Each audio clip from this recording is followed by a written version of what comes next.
मैं शमशेर खान, सह आचार्य गणित, राजकीय कन्या महाविद्यालय चौमू। आज है द्वितीय कोटि की रैखिक अवकल समीकरण। द्वितीय कोटि की रैखिक अवकल समीकरण। अब देखो, अपन ने रैखिक अवकल समीकरण अचर कोटि की, अचर गुणांक की रैखिक अवकल समीकरण पढ़ी, उसमें भी द्वितीय कोटि की रैखिक अवकल समीकरण थी। उसके बाद रैखिक अवकल आणविक कोटि की रैखिक अवकल समीकरण पढ़ी, उसमें भी द्वितीय कोटि की रैखिक अवकल समीकरण थी। तो कोई भी द्वितीय कोटि की रैखिक अवकल समीकरण है, उसको अपन पहले जो अपन ने पढ़ी है विधियां, उनसे हल करते हैं। ज़्यादातर हल हो जाती है, पर कुछ अवकल समीकरण जो कि अपन ने जो पीछे रैखिक अवकल समीकरण हल करने की विधियां पढ़ी थी, उनसे हल नहीं होती। तो उनके लिए कोई व्यापक विधि तो नहीं है, कोई व्यापक विधि तो नहीं है, पर अपन कुछ विधियां, कुछ तरीके अपनाते हैं जिससे कि ये हल हो जाती है। इसमें रैखिक अवकल समीकरण का पूर्ण हल ज्ञात करना, जबकि पूरक फलन में विद्यमान एक समाकलन ज्ञात हो। मतलब पूरक फलन का एक पार्ट अपने पास विद्यमान हो। तो अब पूरक फलन का जो एक समाकलन अपने पास अपने को प्राप्त हो, तो अब पूरक फलन का एक भाग क्या होगा, कौन सी इक्वेशन के लिए क्या होगा, उसके लिए कुछ निरीक्षण द्वारा अपन निरीक्षण विधि काम में लेते हैं। कुछ निरीक्षण द्वारा अपन पता करते हैं, जिसके कुछ नियम हैं। जैसे पूरक फलन का एक भाग e की पावर x होगा यदि 1 + p + q = 0। तो सबसे पहले p q ये मैंने अभी बताया नहीं, एक बार अपन द्वितीय कोटि की रैखिक अवकल समीकरण की परिभाषा डिस्कस कर लेते हैं। अवकल समीकरण d² + p dy/dx + qy = r, ये होती है इस। और जहाँ p q r केवल x के फलन होंगे या अचर होंगे, ठीक है।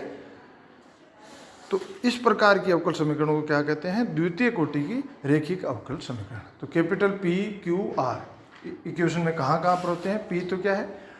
dy/dx का गुणांक, Q क्या है? y का गुणांक, और R क्या है? इक्वल टू में जो भी होता है y के बिना अक्ष के पद जो होते हैं वो R, और इक्वल टू में अगर इधर है तो आप उसको अक्ष के जो भी पद हैं y के बिना, y dy/dx इनके बिना जो भी पद है उनको आप इक्वल टू के आगे की तरफ ले जाओ, जिससे उसके चिन्ह परिवर्तन हो तो हो, पर इक्वल टू के आगे जाने के बाद वो r बनेगा, ठीक है।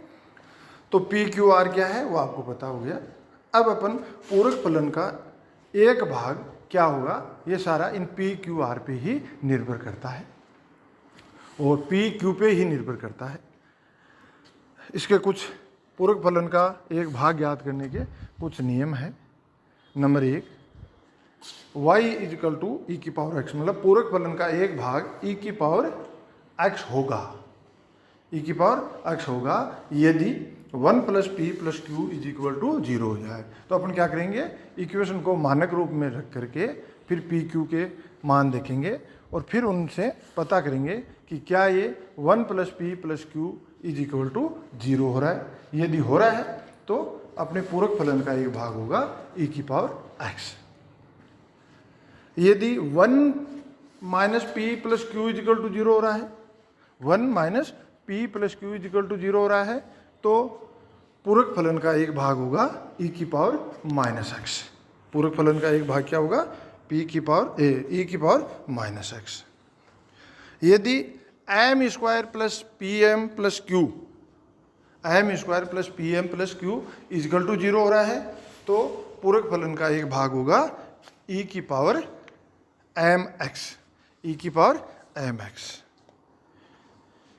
यदि p + qx = 0 हो रहा है, p + qx = 0 हो रहा है, p + qx = 0 हो रहा है, तो पूरक फलन का एक भाग होगा y = x, मतलब पूरक फलन का एक भाग होगा x। यदि 2 plus 2px plus qx square is equal to 0 हो रहा है, 2 plus 2px plus qx square is equal to 0 हो रहा है, तो पूरक फलन का एक भाग होगा x स्क्वायर। यदि m into m minus 1 plus pmx plus q is equal to 0 हो रहा है, तो पूरक फलन का एक भाग होगा x की पावर m। तो ये 6 नियम हैं, इनको अपने अप्लाई करके देख लेते हैं और इनसे अपने को पता लग जाता है कि पूरक फलन का एक भाग क्या होगा। यदि पूरक फलन का एक भाग अपने को पता लग जाए तो अपन v इंटू पूरक फलन का एक भाग ले लेते हैं, उसको y मान लेते हैं, y is equal to v into पूरक फलन का एक भाग, और फिर उसे दी हुई इक्वेशन को हल करते हैं। तो आप इसे समझने के लिए अपने एक एग्जाम्पल डिस्कस करते हैं।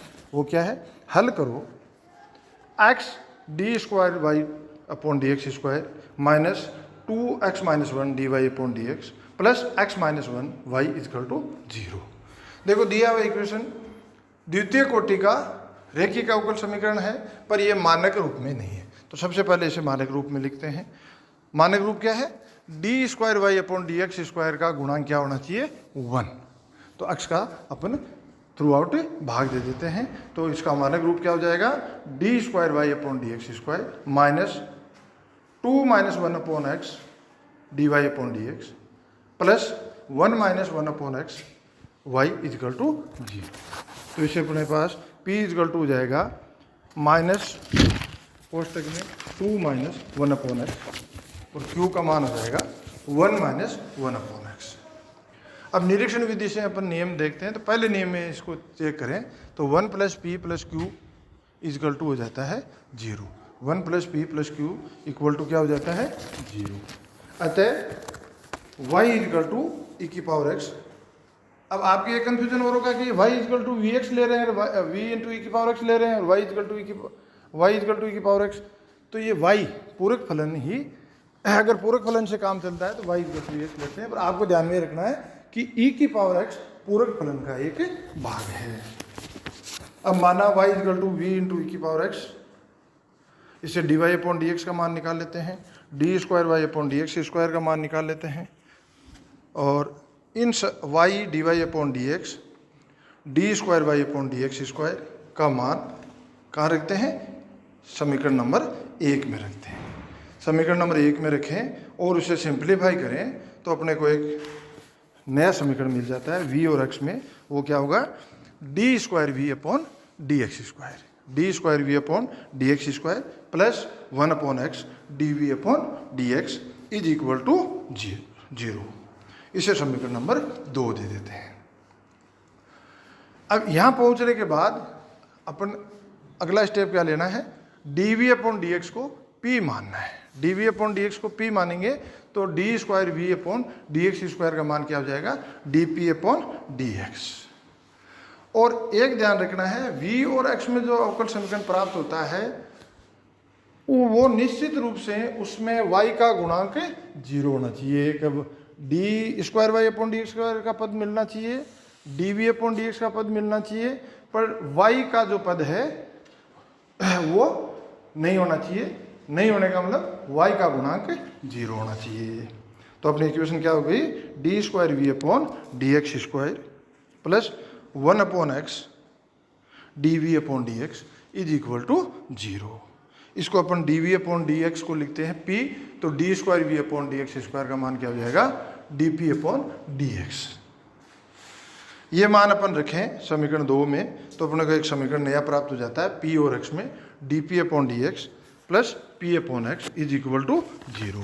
ये प्रथम कोटि और प्रथम घात का अवकल समीकरण है। ये प्रथम कोटि और प्रथम घात का अवकल समीकरण है।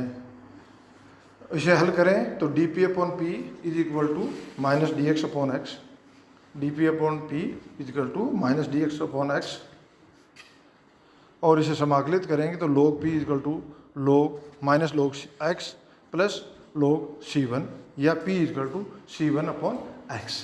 अब p का मान रख देते हैं, D we upon D X. तो एक नया वो प्रथम कोटि का एक अवकल समीकरण वापस प्राप्त हो जाता है, किसमें, v और x में। v और x में प्राप्त हो जाता है तो उसे लिख देते हैं D we upon D x is equal to C one upon X. फिर इसे हल करते हैं, हम लोग समाकलित करते हैं। तो पहले इसका सिंप्लीफाई रूप लिखते हैं। समाकलित करने से पहले समाकलन योग्य रूप फॉर्म में होना चाहिए। समाकलन योग्य फॉर्म में होने का मतलब dv के साथ v के पद या अचर और dx के साथ x के पद या अचर होने चाहिए। तो अपने पास dv इजकल टू क्या हो गया, c1x dx। समाकलन करने पर v is equal to c1 log x plus c2। तो v का मान आ गया, इसे लिख देते हैं y is equal to v into e की पावर x में रखते हैं। तो y is equal to c1 log x plus c2 कोष्ठक के बाहर e की पावर x दी हुई अवकल समीकरण का अभीष्ट हल होगा। एक क्वेश्चन और देखते हैं। हल करो x square D square Y upon D x square minus कोष्ठक में x square plus 2x d Y upon D x plus x plus 2y is equal to x cube e की पावर एक्स क्यूब ई की power x. अब ये equation द्वितीय कोटि का रेखीय अवकल समीकरण है, पर ये मानक रूप में नहीं है।